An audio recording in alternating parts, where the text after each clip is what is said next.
Muy buenas tardes. Vamos a dar inicio a nuestra clase de hoy en Derecho Romano 1, ¿verdad? En la unidad número 6 vamos a desarrollar en la persona física y persona jurídica en la época del derecho romano. Personas en general, nociones. El derecho es un ordenamiento social, es decir, un sistema destinado a regular ciertas relaciones que pueden producirse entre los hombres considerados individual y colectivamente. El hombre, el ser humano, es el eje alrededor del cual rige el derecho, es decir, es el sujeto de la relación jurídica.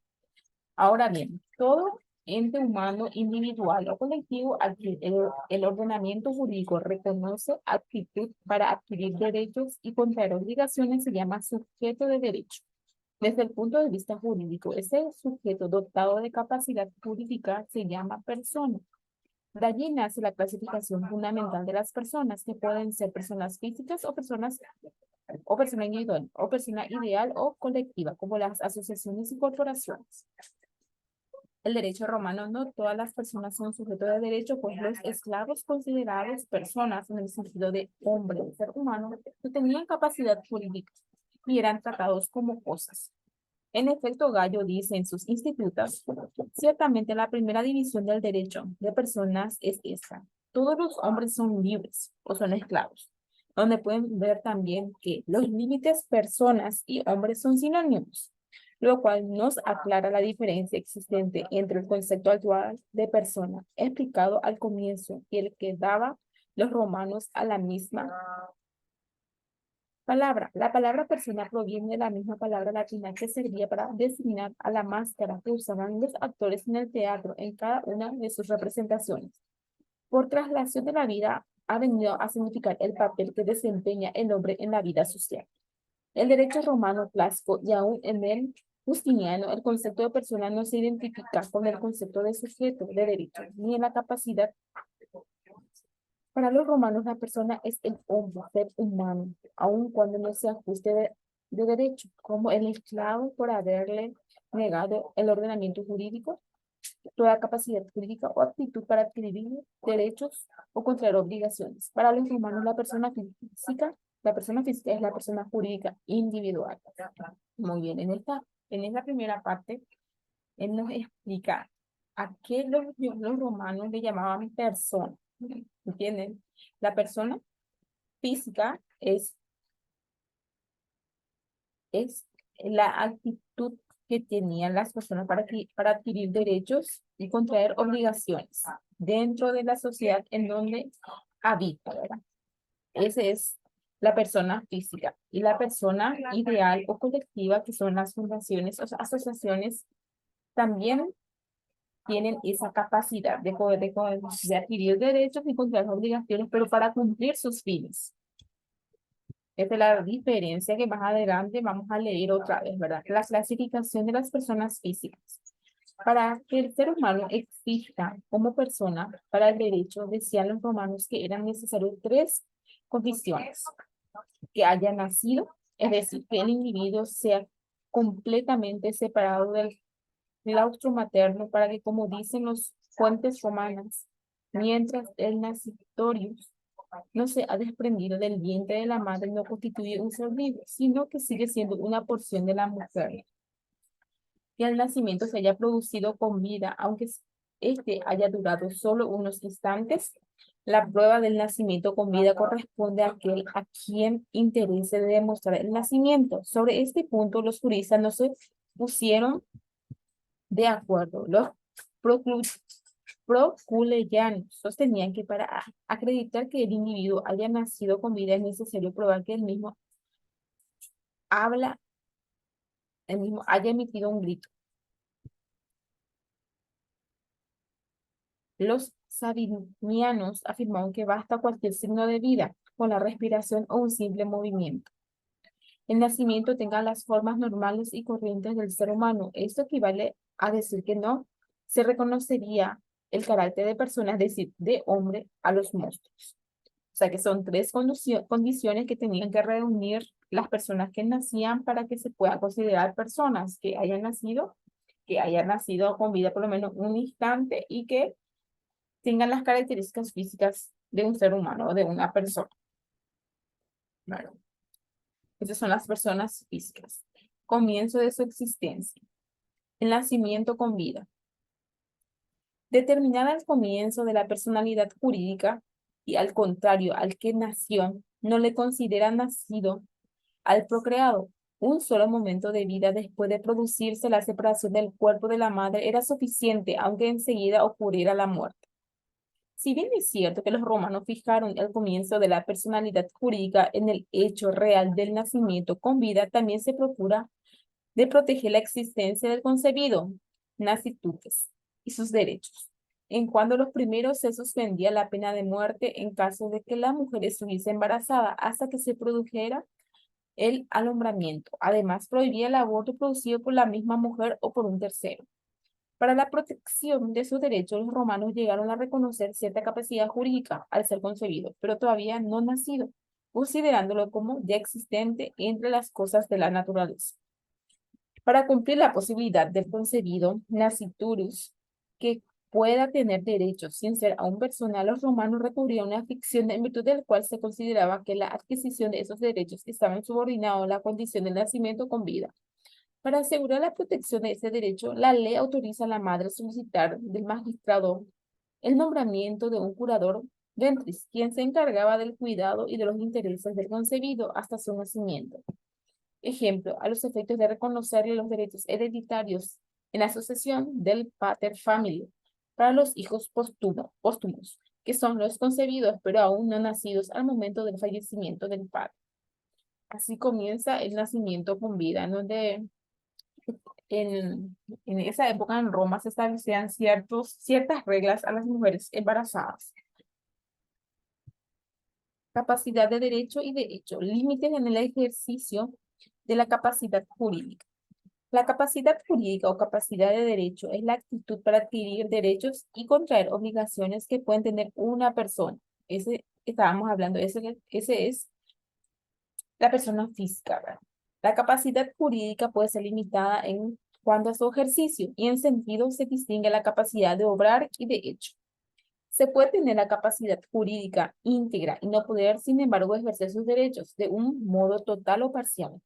A decir que tener capacidad no significa poder ejercer los derechos. Siempre pueden existir una serie de causas de índole natural, civil o social que impiden la realización del acto jurídico, que modifican el estado jurídico de una persona física, como son el sexo, la edad, la salud corporal, la religión, la profesión, el origen, el domicilio y la infamia.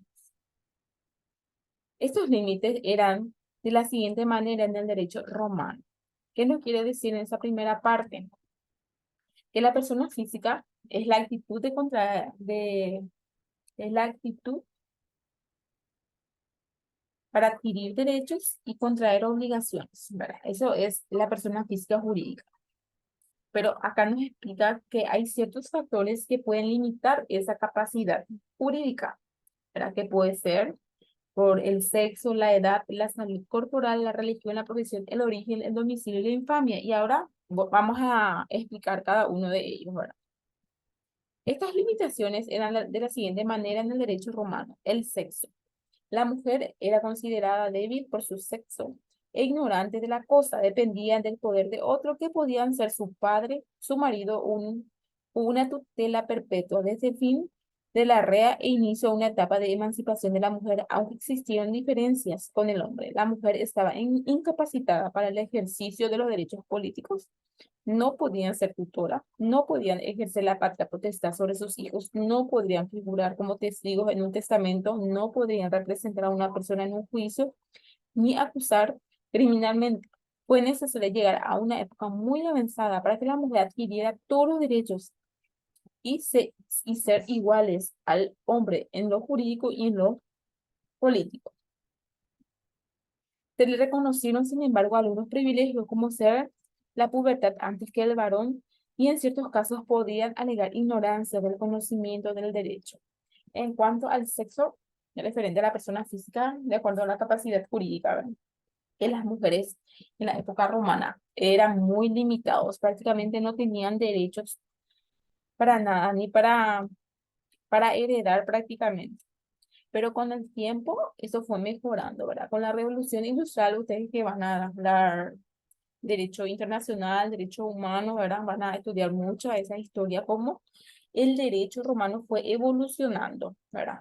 Nosotros ahora estamos en derecho romano uno, ¿verdad? Que en esa época, ¿verdad? Las mujeres prácticamente no tenían derechos y y hasta se practicaba la esclavitud todavía en esa época. La edad fue muy importante en cuanto al ejercicio de la capacidad jurídica, ya que la legislación romana distingue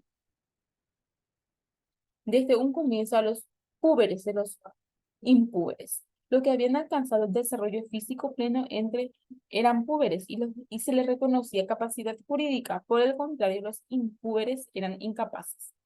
Entre los dos extremos se fijaron después una serie de grandes intermedios que permitían a la persona la realización de determinados actos jurídicos. Por ejemplo, la impubertad se dividía en infancia y en mayor infancia. La infancia se extendía desde el nacimiento hasta los 7 años. Los infantes son los que no pueden razonar o no tienen conciencia de lo que dicen. Son absolutamente incapaces de hecho. La mayor infancia se dividía en máxima a la infancia y máxima a la pubertad. La primera comprendía a los mayores de 7 años que no hubiesen cumplido aún los 10 años, hasta los 12 años. Las mujeres y los varones hasta los 14 años. La distinción que se hizo entre los que están próximos a la infancia y próximos a la pubertad eran muy importantes, pues los primeros no eran responsables de los delitos que pudieran cometer, en tanto que los segundos sí lo eran en virtud del discernimiento.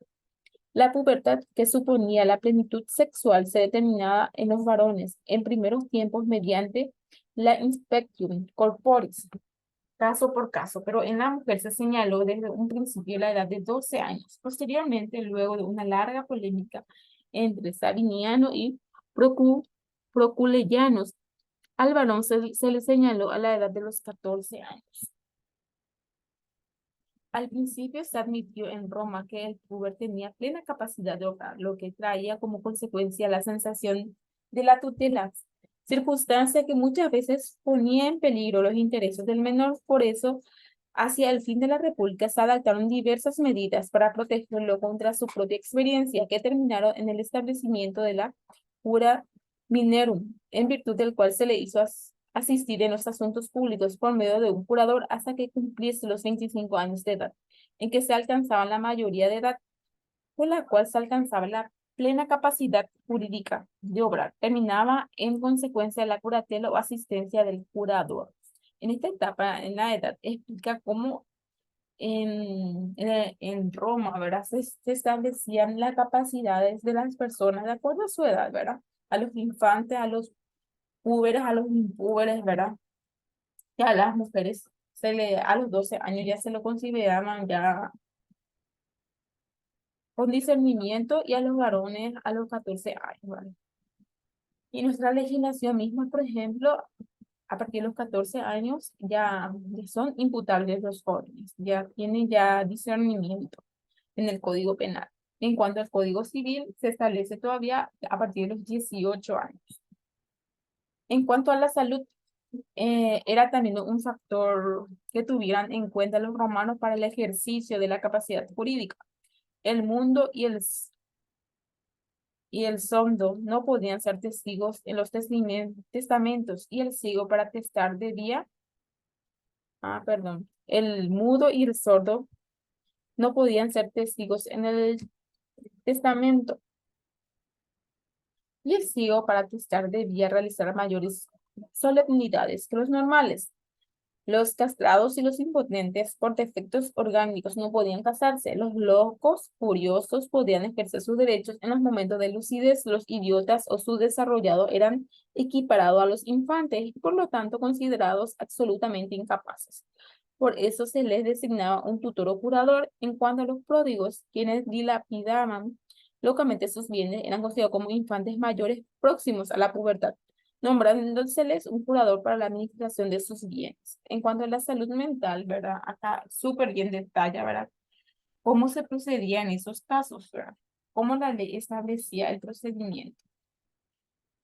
Por ejemplo, el mudo y el sordo no podían ser testigos para el testamento, el ciego para atestar debía realizar mayor solemnidad para los normales, para los locos, ¿verdad? Solamente en los momentos de lucidez podían utilizar, o sea, no podían ejercer sus derechos.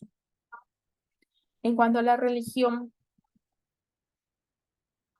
tuvo relativa importancia para el ejercicio de los derechos, pero al penetrar el cristianismo en el Imperio Romano y sobre todo después que se le reconoció como la única religión del Estado, la situación varió en el orden jurídico. Los emperadores promulgaron leyes que limitaban los derechos de los judíos y de los herejes apostatas, pudiendo solamente disfrutar de los derechos civiles. En el Código de Justiniano se mencionan estas restricciones a la capacidad jurídica y la pena que se le imponía por razón de su religión. Los que no eran cristianos se encontraban en una verdadera inferioridad de condiciones jurídicas. En esa época la religión era muy importante, ¿verdad? En la última parte nos explica que las personas que no eran cristianas se encontraban en una verdadera inferioridad en condiciones jurídicas.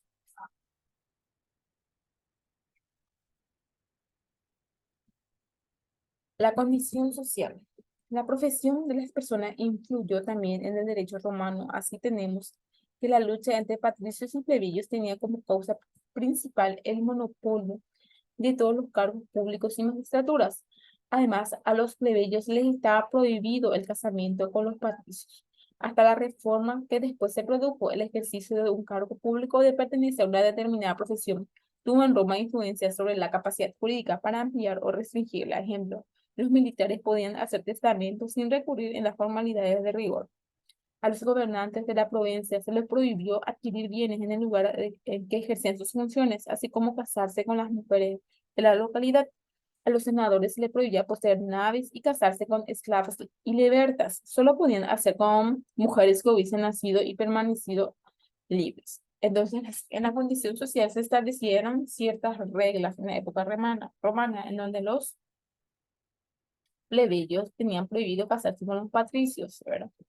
Y así, en donde los militares podían hacer sus testamentos sin recurrir a las formalidades de rigor, ¿verdad? Y muchos detalles más que ya leímos ahora. El origen y el domicilio, ¿verdad? El origen es el lugar donde se nace y el domicilio es el lugar donde la persona vive de modo permanente para el ejercicio de los derechos y el cumplimiento de las obligaciones. En esa época era muy importante el origen del domicilio. En la actualidad también es muy importante el origen y el domicilio, porque cuando ustedes van a realizar su escrito de presentación, sí o sí se pide que fijen su domicilio real y su domicilio procesal. Y el domicilio real es la persona en donde vive la persona que va a accionar. Y el domicilio procesal es en donde le va a llegar la notificación, o sea que sería el domicilio del abogado. El domicilio puede ser voluntario, es elegido libremente. El que no tiene domicilio se denomina vagabundo. El domicilio influía en la capacidad jurídica de obrar durante la vigencia de la Lex Julio et Papia Popea. Se concedían ventajas según el número de hijos que variaban según los padres estuviesen domiciliados en Roma o en las provincias. En los primeros tiempos de Roma, cuando imperaban en las relaciones sociales una moral elevada, se encuentran disposiciones legales que sancionan severamente a los que gozaban de mala reputación, tachándola con la nota de infamia, que era el término equivalente a la degradación civil.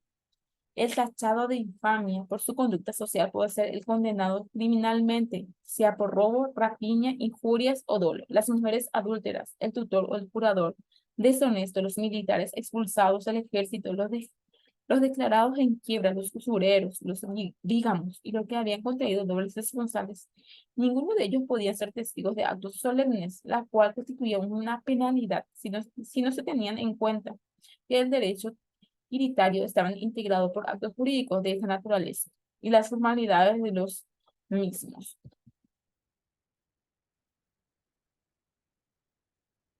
Entonces, en esta parte nos explica acerca del origen y del domicilio, donde es muy importante para poder fijar la clase de personas eh, de las provincias de Roma. Fin de la existencia de las personas físicas, pérdida de la capacidad jurídica. El derecho romano existía que las personas fueran sujeto de derecho para que tenga plena capacidad de derecho, posea la actitud para adquirir derechos y contraer obligaciones, y para ella debe reunir tres condiciones indispensables que las fuentes romanas denominan estado, los cuales eran status libertatis, gozar de libertad, status civitatis, ser ciudadano, y el status familiar es formar parte de una familia. Ahora, el derecho romano, la capacidad jurídica de la persona se extingue por la pérdida de la estatus civiles. En los primeros tiempos se efectuaban ceremonias públicas con ocasión de un nacimiento. La vida, el fin ha de ser necesariamente la muerte. El hecho del nacimiento como el de la muerte deben ser probados. En los primeros tiempos se efectuaban ceremonias públicas con ocasión del nacimiento, probándose esto por testigos. Más tarde se estableció que el nacimiento se, de- se debía poner a conocimiento de los funcionarios públicos dentro de los 30 días siguientes. Estos funcionarios que en Roma fueron los prefectos de erario y en las provincias, los tribunarios públicos expedían un certificado de nacimiento.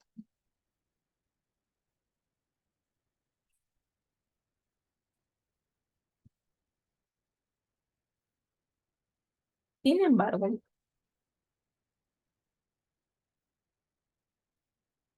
no se tiene noticia de que en Roma existen registros por los casos de muerte. Para probar la muerte, el modo más utilizado era el de los testigos.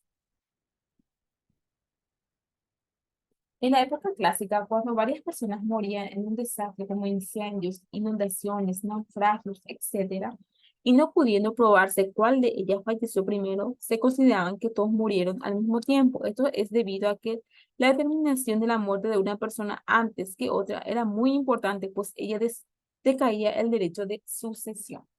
Con esto termina la clase de personas físicas.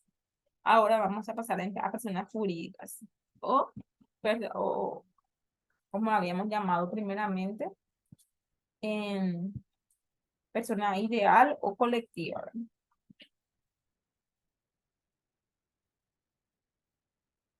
Noción. Personalidad jurídica. En el derecho moderno se denomina personas jurídicas para distinguirlas de las personas físicas o naturales, los entes constituidos por organizaciones de individuos o masas de bienes, a quienes la ley dotaba de capacidad jurídica, reconociéndoles actitud para adquirir derechos y contraer obligaciones para cumplir sus fines. La expresión persona jurídica no aparece en las fuentes romanas, sin embargo, existieron diversas clases de entes como los colegios y sociedades construidas por personas con fines religiosos, culturales, sociales y gremiales, etcétera, que en el derecho romano o moderno se agrupaban bajo la denominación de corporaciones, y otros como las fundaciones, que son entes constituidos por su fundador y destinados a fines benéficos y piadosos, y que en Roma por eso se denominaba Lae Causuae. El derecho romano en épocas distintas se otorga capacidad jurídica a dichos entes, reconociéndoles actitud para adquirir derechos y contraer obligaciones, especialmente en el orden patrimonial. Así nace un nuevo sujeto de derecho, una persona jurídica creada por el ordenamiento jurídico o la fundación. Si bien es cierto que muchos entes ya existían libremente, fue el reconocimiento de su capacidad jurídica el que le otorgó personería jurídica, pudiendo actuar parte de entonces como persona jurídica. Muy bien, acá por ejemplo ya sabemos que las personas jurídicas o sea que es la actitud para adquirir derechos y contraer obligaciones para cumplir sus fines, o sea que son personas, o sea que es una corporación o una fundación en donde un grupo de personas se agrupan para cumplir algún fin específico dentro de la sociedad. De los derechos y deberes de las personas jurídicas. En virtud del reconocimiento de la capacidad jurídica, las personas jurídicas pueden a adquirir bienes y transmitirlos, contraer obligaciones, ejercer las acciones correspondientes, como se aprecia la capacidad jurídica reconocida a estos entes, se limita a la netamente patrimonial, excluyendo todo lo que se refiere a relaciones de índole patrimonial, excluyendo las relaciones, ya que estos son privativos del individuo, es decir, de la persona física o natural. Características de las personas jurídicas reconocidas por el derecho romano, que es la corporación, llamada también asociación. Está formada por personas físicas que se reúnen para lograr un fin determinado que aisladamente no podían alcanzarlo. Eso es lo que le estaba diciendo, que las corporaciones y fundaciones son agrupaciones de personas que se reúnen para poder cumplir algún fin dentro de la sociedad. Las corporaciones poseían un patrimonio y personalidad jurídica, lo que les permitía adquirir derechos y contraer obligaciones con absoluta independencia de los miembros que la constituían. Entre las mismas figuraban, en primer lugar, el Estado o Populis Romanus, los municipios, las colonias, las ciudades, los colegios, los empleados del Estado, el colegio, los sacerdotes, las sociedades públicas Norum, que eran las autoridades del Estado para recaudar los impuestos para la realización de obras públicas, la explotación de minas, etc. Todas estas corporaciones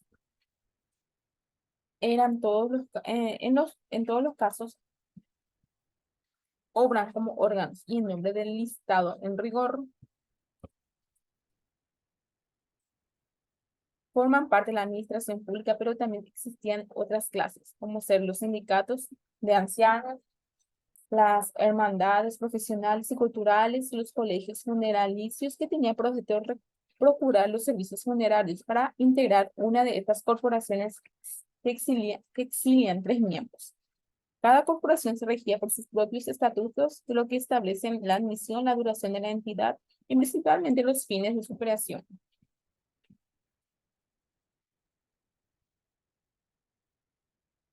Las corporaciones pueden extinguirse por llegar a su término fijado por sus estatutos o cumplirse el objeto por el cual fue constituido, por la desaparición de sus miembros, por disolución convenida o por prohibición del Estado. Ahora vamos a hablar de las fundaciones. Son entidades jurídicas que tienen como fin la utilidad pública, la beneficencia o el culto.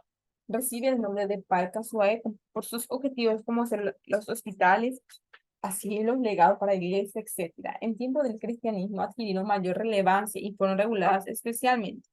Las fundaciones no están constituidas por un conjunto de personas físicas como las corporaciones, sino por bienes destinados por el fundador, ya sea por un acto entre vivos o por disposiciones de última voluntad para la realización de aquellos fines de utilidad pública, beneficencia o de ayuda al culto. Por eso, el ordenamiento jurídico, para facilitar su actuación y el cumplimiento de sus fines, reconoce la calidad de personas jurídicas que pueden desenvolverse independientemente del fundador e independientemente también de las personas a cuyo cargo está la administración. No existen referencias sobre la consecuencia jurídica de las corporaciones. 3. Evolución de la idea acerca de los patrimonios comunes y de las personas jurídicas.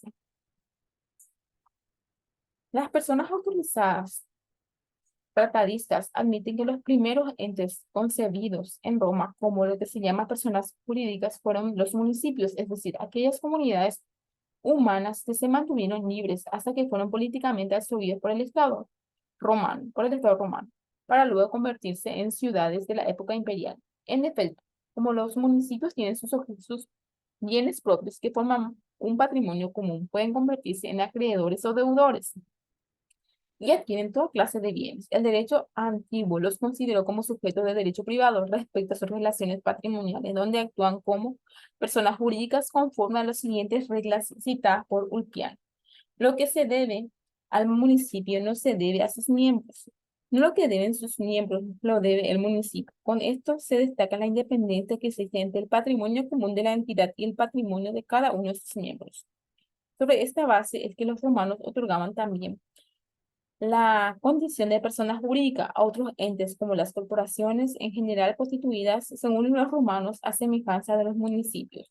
Es decir, que la condición esencial para que un ente pudiera ser considerado como persona jurídica era la de tener su patrimonio social común y distinto de sus miembros, estableciéndose así el concepto de la personalidad jurídica con independencia de la persona individual. ¿Eso qué quiere decir? Que las personas jurídicas son personas que tienen su propio patrimonio de forma independiente y hace una comparación de la municipalidad, o sea que el municipio en este caso, ¿verdad? Que no va tan desfasado con nuestra realidad también, ¿verdad? Que los municipios son entidades autónomas en donde tienen sus propios ingresos, en donde ellos pueden ser acreedores y deudores también dentro de la sociedad. El erario y el fisco imperial y sus privilegios. Al principio se denominó fisco a los bienes administrados por el Estado y erarios a los fondos administrados por el Senado para entender a las necesidades públicas. Pero cuando el poder del imperio fue absorbiendo las atribuciones del Senado, desapareció esta distinción subsistente al del fisco para designar los fondos públicos que administraba el emperador. A partir de Diocleciano, el fisco fue considerado como una persona jurídica al tratarse de un patrimonio afectado al cumplimiento de un fin, el que corresponde al Estado como tal. Por tanto, una actitud para adquirir derechos y contraer obligaciones en virtud de tal carácter, el fisco se le acordaron numerosos e importantes privilegios como privilegio de enajenación. La enajenación de bienes afectados por el fisco son siempre obligatorios, no depende del derecho en que aquel tenga sobre el objeto enajenado. De modo que los bienes enajenados se convierten en un simple derecho de crédito con el Estado para la indemnización correspondiente. Privilegio de usucapión consiste en un modo de adquirir el dominio, pero no funcionaba con respecto a los bienes del Estado. Privilegio de concurso otorga preferencia al fisco para el cobro de sus créditos frente a los particulares. Privilegio hipotecario, en virtud del cual todos los créditos del fisco tienen como garantía una hipoteca legal y en general sobre los bienes del deudor. Privilegio de interés, por el cual todos los créditos contra el fisco no conducen a intereses moratorios. Capacidad de heredar, del cual no gozaban las personas jurídicas. Otras corporaciones admitidas en Roma son organizaciones y sus derechos y deberes.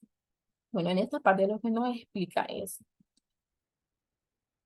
el fisco imperial y su privilegio, ¿verdad? Que en Roma el fisco era administrado por el emperador y el erario era administrado por el Senado, ¿verdad? Y haciendo una comparación con nuestra actualidad, el Ministerio de Hacienda, o sea que es administrado por el Estado, ¿verdad? Y el Senado es un órgano controlador también de ese organismo ahora mismo, ¿verdad? Después, en la época romana se dividían privilegios de enajenación, privilegio de usucapión, privilegio de concurso, privilegio hipotecario, privilegio de interés, capacidad de heredar, etcétera, que eran instituciones muy utilizadas. La corporación pública. Como el Estado, las colonias, las ciudades públicas son reguladas por el derecho público, la corporación privada, como los sindicatos de artesanos, las hermandades culturales religiosas, la colegia funeraticia, teniendo los requisitos para su existencia, que concurrían para su función por lo menos 3 personas o sea, teniendo requisitos para su existencia, que concurran para su función por lo menos 3 personas que persigan un fin ilícito, sea cultural, profesional, religioso, gremial, etcétera, que tenga un estatuto que lo rija, pactum o convenio. Desde la Lex Julia de Colegis vino a obtener la autorización del Estado para funcionar, requisito que no existía antes. Sus estatutos no podían contener nada en contra del orden público, debían limitarse a cumplir los fines de su creación. Tenían capacidad jurídica para adquirir derechos y contraer obligaciones. La corporación podía extinguirse por llegar al término fijado de su estatuto, cumplimiento de sus objetivos, desaparición de sus miembros, disolución o convenida prohibición del Estado. En cuanto a la corporación de las funciones, la asociación y fundaciones. Fundaciones son entidades jurídicas que tienen como fin la actividad pública, la beneficencia o de culto, recibían el nombre de Plae Causuare, por su objeto como eran los hospitales, asilo, etcétera, durante el cristianismo fue cuando adquirieron mayor relevancia y fueron reguladas especialmente durante la República. El culto estaba mantenido por el Estado y por organizaciones políticas, pero existieron templos que tuvieron bienes propios. La fundación exigía un patrimonio que era destinado especialmente a un fin y en cuanto a las consecuencias jurídicas no existían diferencias esenciales con las corporaciones. Asociaciones eran denominadas según el caso, ejemplo, Collegium, Corpus, Sodalitates. Sus fundadores podían desaparecer, cambiar de composición de sus socios y ser sustituidas por otras sin que la vida jurídica de la asociación sufriera en lo más mínimo. Estos formaban cuerpos que existían distintas, la de sus miembros, en lo que se parecían al Estado en una asociación de género más que una simple agrupación de individuos. Había una institución, lo cual implica que su estudio salga de la esfera del derecho privado para entrar en el derecho público. El derecho de las asociaciones se refiere no a los individuales consideradas como tales, sino al derecho del grupo como unidad corporativa. En un principio, la atribución de la capacidad civil de las asociaciones como la cuestión de su existencia dependía del derecho público. Su capacidad jurídica lo era acordada con una reunión del Estado. Muy pronto los romanos comprendieron que una institución puede formar parte del derecho privado y justificarse, sin embargo, su existencia por motivos de orden público.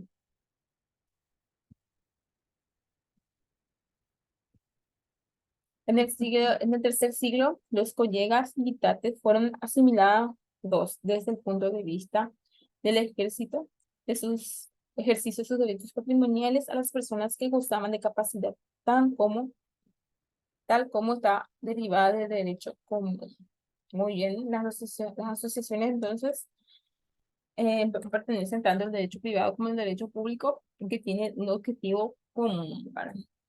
Es muy importante que ustedes vuelvan otra vez a leer el material para que puedan tener una mayor comprensión y para que puedan responder las tareas que ya dejé en en el, en la clase virtual, o sea que en el aula virtual, ¿verdad? Para que puedan completar las tareas y que, que puedan presentar lo más antes posible, ¿verdad? Porque está llegando todo ya al fin de las clases para poder tener ya las notas, o sea que los puntajes correspondientes de las tareas que estamos realizando cada clase.